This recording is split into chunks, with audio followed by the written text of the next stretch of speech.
نحمدہ و نصلی علی رسول الکریم اما بعد۔ صحیح البخاری کتاب العیدین باب نمبر 17، باب استقبال الامام الناس فی خطبۃ العید۔ باب ہے کہ امام کا، خطیب کا لوگوں کی طرف متوجہ ہونا عید کے خطبے کے وقت۔ عید کا خطبہ دیتے ہوتے وقت امام کا، خطیب کا لوگوں کی طرف متوجہ ہونا۔ ویسے پیچھے باب خطبے کے بارے میں حدیث نمبر 921 کے تحت گزرا ہے، دوبارہ یہ تکرار کے ساتھ باب اس لیے لایا گیا کہ عید کا خطبہ جمعے کے خطبے سے مختلف ہے۔ وہ اس طرح کہ جمعے کا خطبہ پہلے ہوتا ہے، عید کا خطبہ نماز کے بعد ہوتا ہے۔ جمعے کے خطبے کے لیے ممبر کا اہتمام ہوتا ہے اور مسجد کے اندر ہوتا ہے، اور عید کا خطبہ بغیر ممبر کے اور مسجد کے بجائے کھلے میدان میں۔ تو شاید کسی کے ذہن میں آئے جب ممبر پر نہیں اور مسجد بھی نہیں ہے تو شاید امام کا جیسے نماز کے وقت قبلے کی طرف رخ ہوتا ہے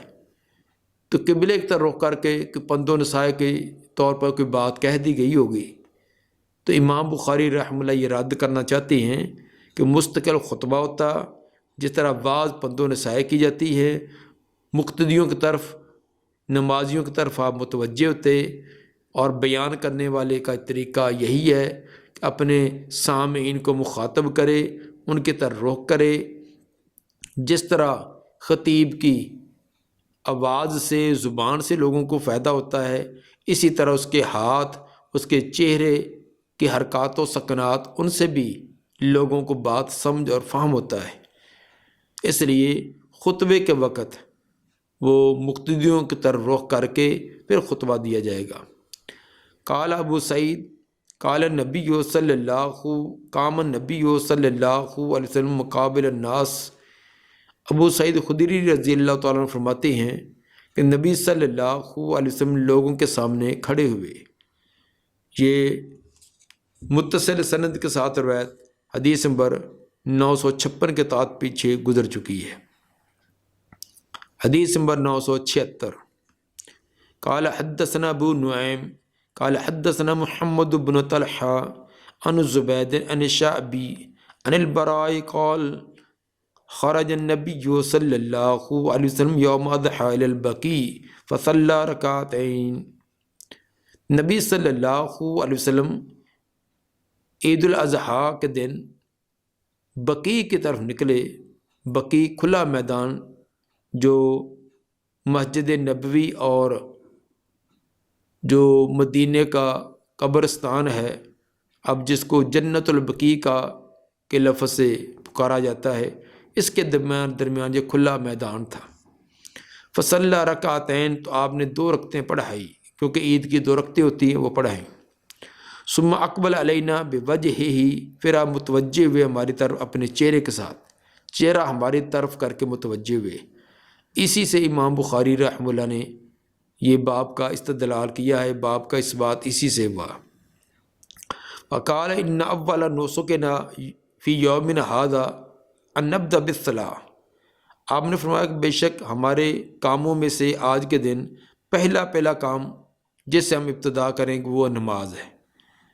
عبادت کے کاموں میں سے جو آج سب سے پہلے جو مناسک میں سے ادا کریں گے وہ نماز۔ ثم نرجع فننحر، پھر ہم واپس جا کر اپنی قربانیاں کریں گے۔ فمن فعل ذلک فقد وافق سنتنا، جس نے ایسے ہی کیا تو اس نے ہماری سنت کی موافقت کی، ہمارے طریقے کو اپنا لیا۔ من ذبح قبل ذلک، جس نے نماز، عید کی نماز سے پہلے ہی ذبح کر دیا، فإنه شیء عجلہ لأہلہ، بے شک یہ تو ایک ایسا کام ہے، ایسی چیز ہے جو اس نے اپنے اہل و عیال کے لیے جلدی کی ہے۔ لیس من النسک فی شیء، قربانی میں سے اس کا کوئی حصہ نہیں، قربانی اس کو نہیں ہوگی، اپنے اہل و عیال کے لیے کھانے پینے کے لیے اس نے ایک جانور ذبح کیا۔ فقام رجل، ایک آدمی کھڑا ہوا، فقال یا رسول اللہ انی ذبحت، اے اللہ کے رسول میں تو پہلے ذبح کر چکا۔ دیگر روایات میں وضاحت ہے، پیچھے بھی آ چکی ہے کہ ان کو اس بات کا علم نہ تھا، انہوں نے صرف اس ذوق اور شوق کے تحت کہ عید کی نماز کے بعد تو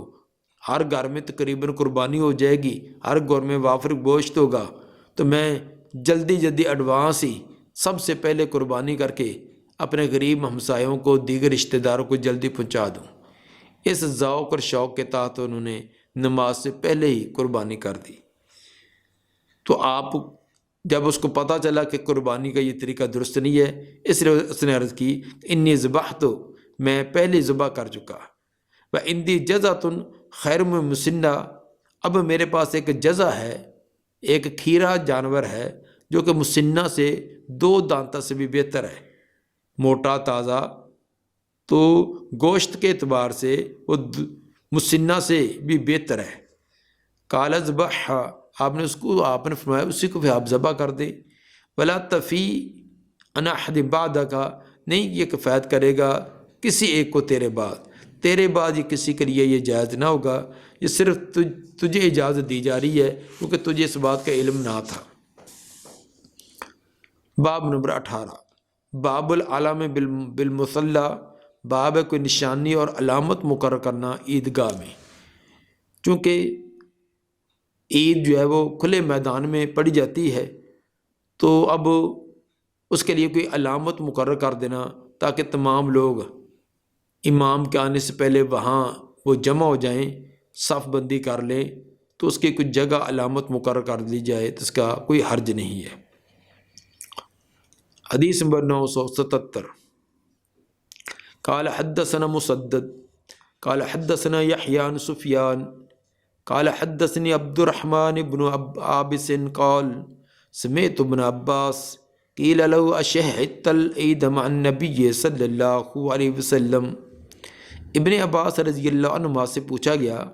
کیا آپ عید کی نماز کے لیے حاضر ہوئے تھے نبی صلی اللہ علیہ وسلم کے ساتھ؟ نبی کے ساتھ عید کی نماز کے اندر آپ حاضر ہوئے ہیں؟ قال نعم، نے کہا کہ جی ہاں، ولولا مکانی من الصغر، اگر نہ ہوتا میرا مرتبہ اور مقام چھوٹے ہونے کی وجہ سے تو ما شہدت، پھر شاید میں حاضر نہ ہو سکتا، میں چھوٹا تھا، میرے ساتھ پیار محبت بہت تھا، ویسے بھی ایک رشتہ داری بھی تھی، پھر میں چھوٹا بھی تھا، گھر کے اندر آنا جانا عام تھا، جس کی وجہ سے میرے ساتھ نبی صلی اللہ علیہ وسلم کو بڑا پیار محبت اور انس تھی، اس لیے جیسے گھر کے اندر عام میں چلا جاتا، اسی طرح باقی معاملات میں بھی، حتیٰ کہ خوشی کے موقع پر اور عید کے موقع پر بھی میں ساتھ جاتا۔ حتیٰ اتى العلامہ الذي عند دار کثیر بن ثلت، یہاں تک کہ آپ آئے اس علامت و نشانی کے پاس جو کثیر بن ثلت کے گھر کے پاس ہے۔ کثیر بن ثلت کے گھر کے پاس جو ایک نشانی ہے وہاں آپ آئے، تو نشانی وہاں کوئی ایک ٹیلہ نما جگہ تھی، تو وہ ایک علامت مقرر تھی کہ جہاں نماز، عید کی نماز کا اہتمام کیا جاتا تھا۔ اگرچہ یہ علامت کوئی نبی صلی اللہ علیہ وسلم نے مقرر تو نہیں کی تھی، لیکن بعد میں جب یہ روایت بیان کی گئی ہے اس وقت یہ ایک نشانی تھی۔ اب سوال یہ ہے کہ جب نبی نے علامت مقرر نہیں کی تھی، وہ نشانی مقرر نہ کی تھی، تو اس سے امام بخاری رحمہ اللہ استدلال کس بنا پر کر لیا؟ تو امام بخاری رحمہ اللہ نے اس حدیث کے اندر صحابی نے جو لفظ استعمال کیا ہے اور صحابہ کی زندگی کے اندر وہ ایک علامت کے طور پر جگہ وہاں متعین کر دی گئی تھی کہ یہاں عید کی نماز، تاکہ آگے پیچھے کوئی دیگر معاملات کوئی اپنا وہاں کے اپنا اور سلسلہ نہ شروع کر دے، جس طرح کہ کوئی وہاں اپنا کوئی کھجوریں خشک کرنے والا کوئی باڑہ وغیرہ بنا لے، کوئی اپنے مال مویشی باندھنے کے لیے کوئی جگہ بنا لے، تو ان کو پتہ ہے یہ نشانی مقرر کر دی کہ یہاں عید کی نماز، اسی طرح گاہے بگاہے جنازہ بھی، اسی طرح دیگر صلاۃ استسقاء وغیرہ کی نماز وغیرہ کا اہتمام کیا جاتا ہے۔ کثیر بن ثلت، ان کا اصل کے اندر نام تو کلیل تھا، کلیل بن ثلت۔ حضرت عمر رضی اللہ تعالیٰ عنہ نے ان کا نام کلیل ایک ناپسند سا تھا، تو آپ نے قلیل کے بجائے ان کا کثیر نام رکھا۔ ان کا گھر یہ قبرستان کے قریب ہی تھا، تو ان کے گھر کے قریب وہ عیدگاہ تھی جہاں نماز پڑھی جاتی تھی، تو اب پھر مشہور یہی ہو گیا تھا کہ کثیر بن سلط کے گھر کے قریب، تاکہ ایک معروف جگہ کا تعارف کروانے کے لیے ایسے کہہ دیا جاتا۔ فصلی، آپ نے نماز پڑھائی، ثم خاطبہ، پھر خطبہ دیا، ثم اتى النساء، پھر آپ عورتوں کے پاس آئے، ومعه بلال، اور آپ کے ساتھ حضرت بلال رضی اللہ تعالیٰ عنہ بھی تھے، فوعظہن وذکرہن وامرہن بالصدقہ، آپ نے ان کو واعظ کیا، نصیحتیں کی، اور ان کو صدقہ خیرات کرنے کا حکم بھی دیا۔ فرأیتہن یحوین بایدیہن یقذفنہ فی ثوب بلال، تو میں نے دیکھا ان عورتوں کو کہ وہ اپنے ہاتھوں کو بڑھا رہی تھی اور ڈال رہی تھی بلال کے کپڑا میں، وہ اپنے گرے بانوں کی طرف، اپنے کانوں کی طرف اپنے زیورات اتارنے کے لیے ہاتھ بڑھا رہی تھیں، اور اپنے زیورات اتار کر بلال رضی اللہ تعالیٰ کے کپڑے میں ڈالتی جا رہی تھی۔ ثم انطلق و بلال الی بیتہ، پھر آپ چل کر آئے آپ اور بلال رضی اللہ تعالیٰ عنہ گھر کی طرف، اس کے بعد گھر واپس آ گئے۔ اس سے ثابت ہوا کہ عیدگاہ اس دور کے اندر کوئی چار دیواری نہ تھی،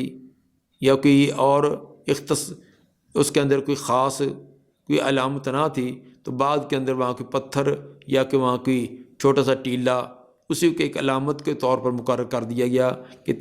کہ یہ نماز کی جگہ ہے، یہاں کسی قسم کی کوئی خرابی، کوئی گلی سڑی چیز پھینکنا، کوئی جانور کے ذبح کرنے کے بعد اس کے آنت وغیرہ یہ چیزیں پھینکنا، یا اس طرح کی اور وہاں کی باڑہ وغیرہ بنانا، اس طرح کوئی کام نہ کرے، کیونکہ یہ ایک مشترکہ جگہ ہے، اور ایسے پبلک مقامات کو صاف ستھرا رکھنا چاہیے، اور وہاں قبضہ وغیرہ بھی نہیں کرنا چاہیے۔ باب نمبر 19، باب موعظۃ الامام النساء یوم العید، باب ہے امام کا، خطیب کا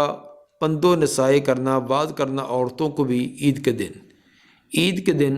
جیسے مردوں کو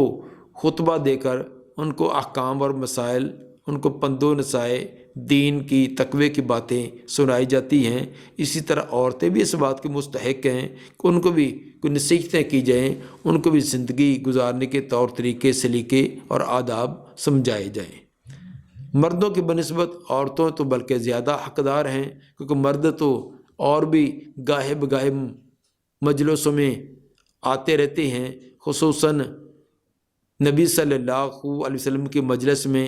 اور بعد کے دور کے اندر علماء کی مجالس کے اندر مردوں کا آنا جانا تو عام ہوتا ہے، لیکن عورتیں کو اتنے مواقع نہیں ملتے، تو ان کے لیے پھر لے دے کر یہی 8ویں دن جمعہ ہے یا سال بعد عیدین ہیں، تو کم از کم ان کے اندر تو ان کی حاضری ہونی چاہیے کہ کچھ نہ کچھ دین کی واقفیت ان کو ہو۔ ویسے تو عورتوں کو بھی الگ الگ پروگرام رکھنے چاہیے، جیسے کہ نبی صلی اللہ علیہ وآلہ وسلم کو عورتوں نے یہ فرمائش کی، طلب کیا کہ اللہ کے رسول آپ مردوں کو پند و نصیحت کرتے رہتے ہیں، تو ہمیں بھی کبھی ٹائم دیں، تو آپ نے پھر ان کے لیے ایک خاص دن وقت مقرر کیا اور ان کو نصیحتیں کی۔ تو عورتوں کے لیے بھی دینی پروگرام، دینی حلقات، اس طرح کے پروگرام ہونے چاہیے۔ تو خصوصاً جو شریعت نے کچھ ایام مقرر کیے ہیں، وہ 8ویں دن جمعہ اور عید، اسی طرح باقی اس کے اندر خصوصی طور پر عورتوں کو شرکت کرنی چاہیے، اسی لیے عورتوں کو جمعے کے اندر شامل ہونے کی تلقین بھی بہت زیادہ کی گئی ہے۔ حدیث نمبر 978، قال حدثني اسحاق بن ابراہیم بن نصر قال حدثنا عبد الرزاق قال حدثنا ابن جریج قال اخبرني عطاء عن جابر بن عبد الله قال سمعته يقول قام النبی صلی اللہ علیہ وسلم یوم الفطر۔ جابر بن عبداللہ رضی اللہ عنہ فرماتے ہیں کہ بلکہ عطا فرماتی ہیں کہ جابر بن عبداللہ کو میں نے یہ فرماتے ہوئے سنا کہ کام نبی صلی اللہ علیہ وسلم یوم الفطر، کھڑے ہوئے نبی صلی اللہ علیہ وسلم عید الفطر کے دن، فصلی فبادہ بالصلاۃ، آپ نے نماز پڑھائی اور نماز سے ابتدا کی تھی، سب سے پہلا کام نماز پڑھانے کا کیا، ثم خاطبہ، پھر خطبہ دیا، فلما فارغا، جب آپ خطبے سے فارغ ہوئے، نازل فأتی النساء، آپ اترے اور عورتوں کی طرف گئے۔ اترنے سے مراد یا آپ جس جگہ کھڑے تھے اس سے کچھ ممکن ہے کوئی کچھ جگہ تھوڑی سی اونچی ہو، ممبر کی تو ویسے ممبر تو تھا نہیں عیدگاہ میں، اور عیدگاہ کے اندر ممبر جانا کوئی درست بھی نہیں ہے، تو زمین عام زمین سے کوئی قدر معمولی سی اونچی تھی، وہاں کھڑے، وہاں سے اترے۔ اور یہ نازلہ انتقالہ کے معنی میں بھی استعمال ہوتا ہے، ایک جگہ سے دوسری جگہ منتقل ہو جانا، تو یہ بھی ہو سکتا ہے پھر آپ جس جگہ کھڑے ہو کر مردوں کو خطبہ دیا اس جگہ سے پھر منتقل ہوئے، عورتوں کی طرف گئے۔ چنانچہ فأتی النساء، آپ عورتوں کے پاس آئے، فذکرہن، ان کو بھی پند و نصیحت کی، وَهُوَ يَتَوَكَّأُ عَلَى يَدِ بلال، اس حال میں کہ آپ سہارا لیے ہوئے تھے حضرت بلال رضی اللہ تعالیٰ عنہ کے ہاتھ پر، وَبِلَالٌ باسطٌ ثَوْبَهُ، اور سیدنا بلال رضی اللہ تعالیٰ عنہ اپنا کپڑا پھیلائے ہوئے تھے، انہوں نے اپنا کپڑا دامن ہے جولی ہے اس کو پھیلایا یا دوسرا کپڑا پھیلایا ہوا ہے۔ یلقی فی النساء الصدقہ، ڈال رہی تھی اس کے اندر عورتیں اپنے صدقے خیرات، اس ان کے کپڑے کے اندر عورتیں صدقے خیرات اپنے زیورات کی شکل میں ڈال رہی تھی۔ قلت لعطا، میں نے اپنے شیخ عطا سے پوچھا، یہ کہنے والے ابن جریج فرماتے ہیں کہ میں نے عطا سے پوچھا کہ زکوٰۃ یوم الفطر، یہ فطرانہ تھا، عید الفطر کی جو زکوٰۃ ہوتی ہے جس کو ہمارے یہاں فطرانہ کہتے ہیں، کیا یہ وہ ڈال رہی تھی جو بلال رضی اللہ تعالیٰ عنہ کی دامن میں جولی کے اندر جو صدقہ خیرات ڈال رہی تھی، کیا یہ صدقۃ الفطر یہ وہ تھا؟ قال لا، انہوں نے فرمایا کہ نہیں وہ نہیں، وہ تو عید کی نماز سے پہلے ہوتا ہے، یہ آپ نے عید کی نماز پڑھا دی، اس کے بعد خطبہ دیا، خطبے کے بعد کا یہ واقعہ ہے، تو یہ صدقۃ الفطر نہیں ہے بلکہ یہ عام دوسرے دیگر صدقات تھے۔ قال لا، انہوں نے فرمایا کہ نہیں یہ وہ نہیں، ولیکن صدقۃ یتصدقن حینئذ، بلکہ یہ صدقہ تھا جو صدقہ کاری تھی اس وقت، یہ عام صدقہ تھا، یہ صدقۃ الفطر نہ تھا۔ تلقی فاتخا و یلقین، کوئی عورت ڈالتی تھی اپنے کوئی چھلے وغیرہ، و یلقین، اور دیگر عورتیں بھی وہ ڈال رہی تھی۔ ایک عورت نے شروع ہوئی، اس نے اتار کر اپنی انگوٹھی، اپنا کوئی چھلا، اپنا کوئی ہار وغیرہ دیا، تو اس کو دیکھ کر دوسری تیسری باقی عورتیں بھی شروع ہوگی۔ قلت، تو میں نے پوچھا، اترا حقا علی الامام ذالک ویذکرہن، میں نے امام عطا سے یہ پوچھا کیا اب بھی امام کا یہ حق بنتا ہے، خطیب کا یہ حق بنتا ہے کہ وہ عورتوں کو پند و نصیحت کرے؟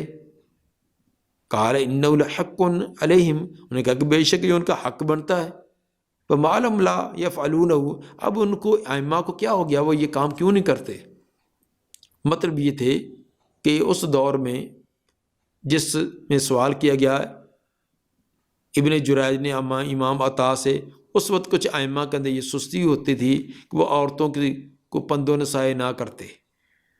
تو اس لیے ان سے پوچھا گیا کیا یہ نبی کا خاصہ تھا کہ آپ ہی عورتوں کو پند و نصیحت کریں، یا آج کے خطیب یا وہ بھی کر سکتے ہیں؟ انہوں نے کہا کرنا چاہیے، عورتوں کو ہمیشہ ہی پند و نصیحت کی، ان کو احکام و مسائل کی ان کو ضرورت رہتی ہے، لیکن اب ائمہ نے پتہ نہیں کیوں چھوڑ دیا ہے۔ تو اس لیے اگر آواز امام کی، خطیب کی عورتوں تک نہیں پہنچی تو پھر اگر کسی فتنے کا خطرہ نہیں ہے، عورتیں بھی باپردہ حالت میں ہوں یا آگے کوئی کپڑے وغیرہ کا پردہ ہو، تو قریب کھڑے ہو کر وہاں مرد اونچی آواز سے ان کو پند و نصیحت بھی کر سکتا ہے۔ آج تو لاؤڈ سپیکر نے یہ تمام ضرورتیں ویسے پوری کر دی ہیں، سپیکر کا انتظام ہو تو جتنا بڑا مجمع ہو، مردوں کو عورتوں کو سب کو سنائی دے دیتا ہے۔ قال انہ لحق علیہم، یہ ان کا حق ہے، وما لم لا یفعلون، ان کو کیا ہو گیا اب یہ وہ کام نہیں کرتے۔ اس سے امام بخاری رحمہ اللہ نے یہ ثابت کیا کہ امام کو، خطیب کو جیسے مردوں کو عید کے خطبے کے اندر پند و نصائح وعظ و نصیحت کرتا ہے، اسی طرح عورتوں کو بھی کرنا چاہیے۔ حدیث نمبر 979، قال ابن جریج واخبرنا الحسن بن مسلم ان طاووس عن ابن عباس رضی اللہ عنہما قال شهدت الفطر مع النبی صلی اللہ علیہ وسلم و ابی بکر و عمر و عثمان رضی اللہ عنہم۔ ابن عباس رضی اللہ عنہ فرماتے ہیں میں عید الفطر کو حاضر ہوتا رہا نبی صلی اللہ علیہ وسلم کے ساتھ بھی، ابو بکر عمر عثمان رضی اللہ عنہم ان کے دور میں بھی ان کے ساتھ میں عید الفطر میں حاضر ہوتا رہا۔ یصلونہا قبل الخطبہ، وہ تمام حضرات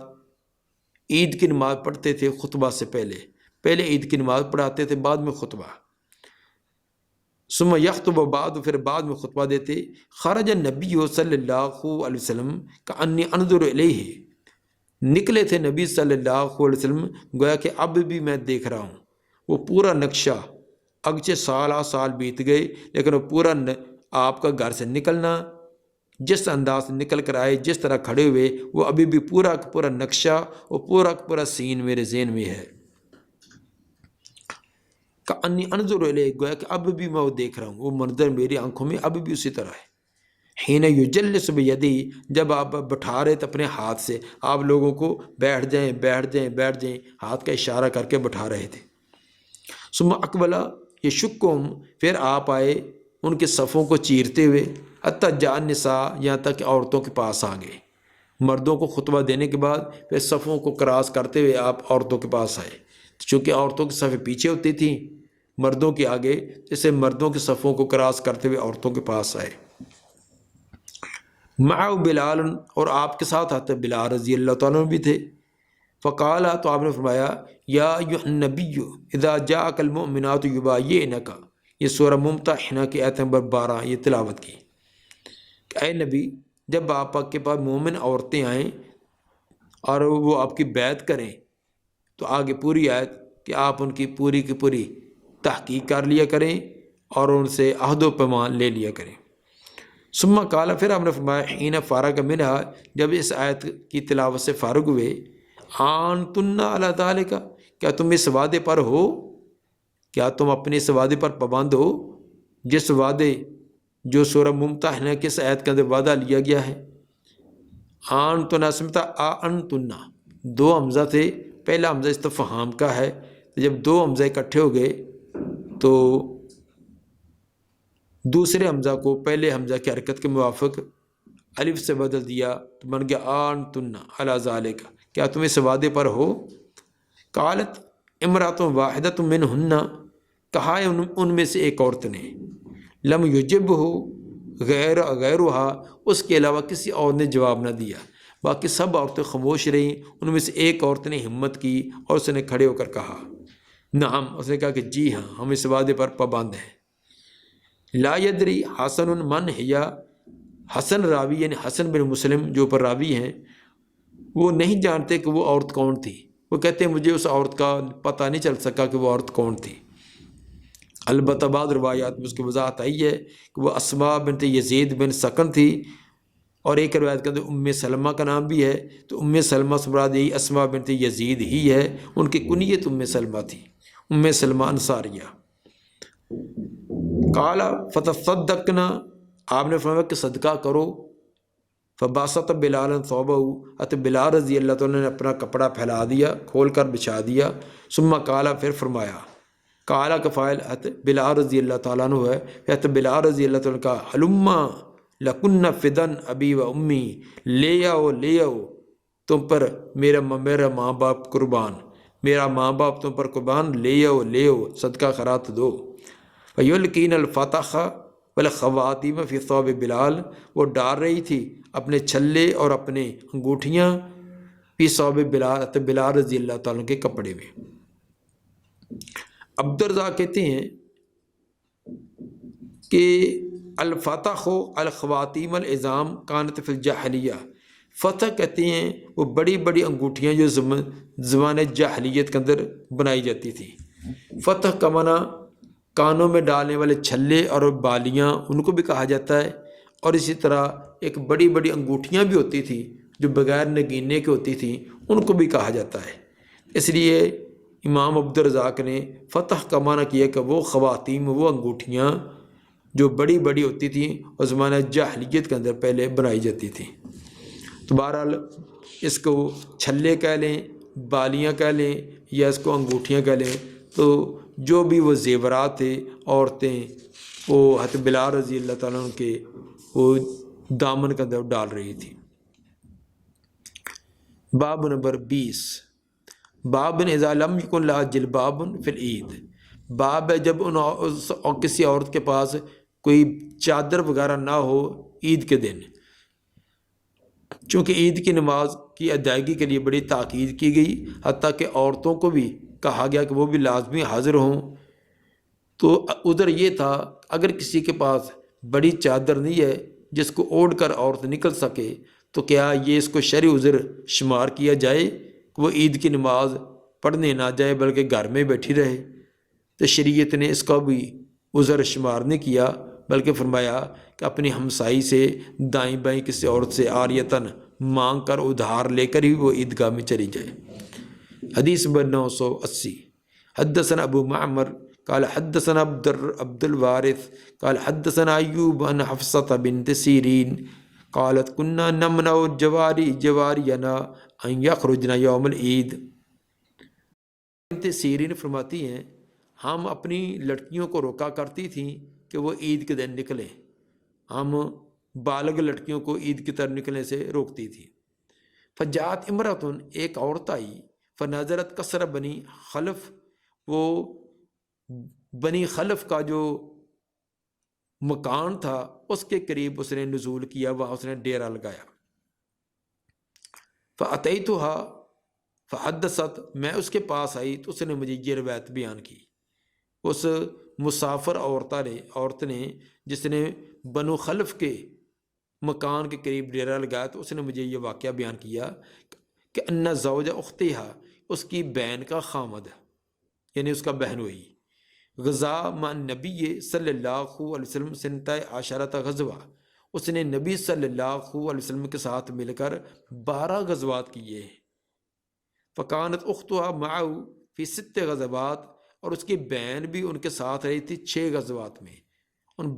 12 غزوات میں سے 6 غزوات کے اندر اس بیان کرنے والی عورت کی بہن وہ بھی اپنے خامد کے ساتھ غزوات میں شریک رہی۔ مطلب یہ ہے کہ آگے بیان کرنے والا واقعہ جو ہے وہ عورت بیان کرنے والی ہے، اس حفصہ، اس عورت کی جو بنو خلف کے مکان کے قریب آ کر ڈیرا لگایا تھا، اس عورت کی بہن نے یہ آگے والا واقعہ سنایا ہے، اس لیے اس کا تعارف کروا دیا، وہ میری بہن تھی اور وہ صحابیہ ہیں، اس کے خامد نے نبی کے ساتھ 12 غزوات میں شرکت کی اور 6 غزوات کے اندر میری بہن بھی ساتھ رہی، یعنی نبی سے احکام مسائل سننا، یہ تمام اس نے یہ نبی کی مجالس بہت ساری اس کے اندر حاضری دی ہے۔ فقالت فکنا نقوم علی المرضى، وہ فرماتی کہ ہم نگرانی کرتی تھی بیماروں کی، ونداول کلمہ، اور علاج معالجہ کرتی تھی زخمیوں کی۔ اب سوال یہ پیدا ہوتا تھا کہ غزوات میں جنگ جہاد کے اندر عورتوں کا جانے کا کیا معنی؟ جہاد تو مردوں نے کرنا ہوتا ہے۔ تو جو ایک وہم تھا اس کا بھی ازالہ کر دیا کہ وہ مریضوں کی نگرانی کرنی، دیکھ بھال کرنی اور بیماروں کا علاج معالجہ کیا کرتی تھی۔ فقال یا رسول اللہ علی احدانا باسن، اس نے عرض کی تھی اللہ کے رسول کہ ہم میں سے کسی ایک پر کوئی یہ حرج ہے؟ اذا لم یکن لها جلباب، جب اس کے پاس کوئی چادر نہ ہو، جلباب بڑی چادر جو اوڑھ کر نکلی جاتی ہے، جب اس کے پاس چادر نہ ہو، اللہ تخرج، کہ وہ نہ جائے، اگر چادر بڑی نہ ہونے کی وجہ سے اگر کوئی عید کے لیے نہ جائے تو اس پر کوئی حرج تو نہیں ہے۔ فقال لتلبسها صاحبتها من جلبابها، آپ نے فرمایا کہ اس کو اس کی سہیلی جو وہ اپنی چادر پر اڑا دے لتلبسها کا معنی یا تو اس کے پاس زائد ہے تو اس کو دے دے، اگر زائد نہیں ایک ہی ہے تو دوسری بھی اس کے ادھر لپٹ کر، ایک ہی چادر دونوں عورتیں ایک ادھر لپٹ کر وہ چلی جائیں۔ فیشہدن الخیر، وہ خیر اور بلائی کو حاضر ہوں، ودعوت المومنین، اور مومن کی دعا کو شریک ہوں۔ اب اتنی تاکید کی کہ چادر وغیرہ بھی نہیں، دوسری سے عاریتاً چادر لے لے، اور دوسری کے پاس بھی اگر زائد چادر نہیں ہے تو ایک چادر ہے تو دو اسی کے اندر لپٹ کر چلی جائیں۔ قالت حفصہ فلما قادمت ام عطیہ اتیتھا، جب ام عطیہ ہمارے پاس آئی تو میں نے اس سے اس کے بارے میں سوال کیا، اسمیت فی قضا و قضا، کیا تو نے ایسے ایسے سنا ہے؟ قالت نام بے ابا، کہنے لگی ہاں میرے ماں باپ کی قسم، میرے ماں باپ قربان، بے ابا۔ وکلما ذاکرت نبی صلی اللہ علیہ وسلم، بہت ہی کم تھا کہ وہ نبی صلی اللہ علیہ وسلم کا ذکر کرتی، اللہ قالت بے ابا، مگر وہ بے ابا کا لفظ ذکر کرتی۔ جب بھی نبی کا تذکرہ آتا، آپ کا نام آتا، تو بے ابا، میرا باپ قربان، میرے ماں باپ قربان، یہ لفظ بولا کرتی۔ یہ گویا کہ ان کے تقیہ کلام بن چکا تھا۔ قالا لیخرج الجلواتق وذوات الخدور والحیض، آپ نے فرمایا کہ چاہیے کہ نکل جائیں بلوغت کے قریب جو پردہ نشین ہے وہ، اور حیض والیاں، ان کو بھی جانا چاہیے۔ وَيَعْتَدِلُ الْحُجَّةُ الْمُصَلَّى، البتہ حیض والیاں نماز کی جگہ سے الگ رہیں۔ وَلِيَشْهَدْنَ الْخَيْرَ وَدَعْوَةَ الْمُؤْمِنِينَ، خیر کو حاضر ہوں اور مومنوں کی دعا کے اندر شریک رہیں۔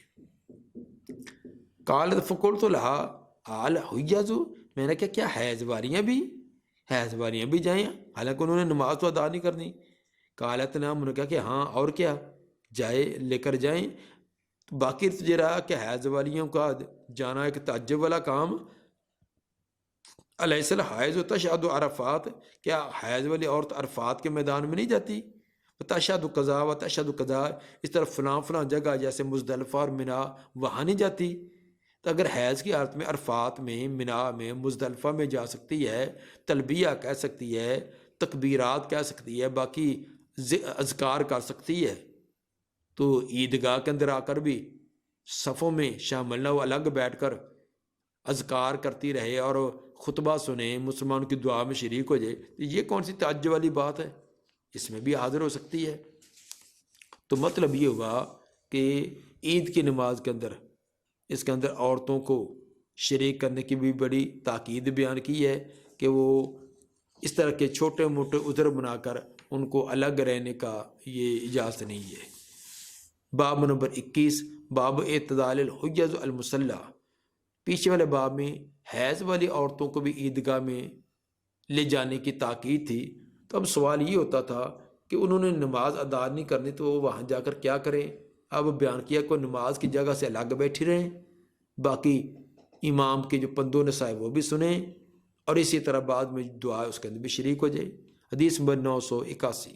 حدثنا محمد بن المثنى قال حدثنا ابن ابی عدی عن ابن عون عن محمد قال